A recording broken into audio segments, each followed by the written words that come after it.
10-15 জনের একদল লোক আস্ত একটু চাল উঠিয়ে নিয়ে যান। কাজ করাটা দেখছেন, যেখানে আগে যাইয়া কইতো যে তুই চাঁদাটা দিলে তোর সমস্যা হইব, তোর বাড়িঘর পুরে লাইন বা এখানে ছিঁড়ে লাইন, সেই জায়গায় নতুন বাংলাদেশ না, এগুলো কিছুই বলা লাগে না।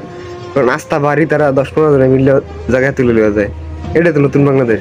নতুন বাংলাদেশে মনে করেন দর্শক কালে দর্শকের শাস্তি হইব না, চুরি করলে এটার কোনো শাস্তি হবে না, ডাহাতি করলে এটার কোনো শাস্তি হইব না, খুন করলে এটার কোনো শাস্তি হইব না, যত আকাম কম করে কোনো শাস্তি হবে না। এখন এটা নতুন বাংলাদেশ। আমাদের উপদেষ্টা, আইন উপদেষ্টা, সে নাহে কানে সোহে, যে বাংলা ভাষায় আছে না, মানে আমাদের গ্রাম অঞ্চলে যে বলি বোম্বাই মরিচ, ওইটা দিয়ে বয়ে রয়েছে। কারণ যতই যা করুন, কারণ ওইটার জাল যাইব, তাদের অন্য কিছু তারা যাইব না। এটা হচ্ছে নতুন বাংলাদেশ। এই শয়তানের বাচ্চা শয়তানের গুলোর এক একটা ধরিয়া যে জন্য হেনি মারিয়া মেলা এককালে দেশটার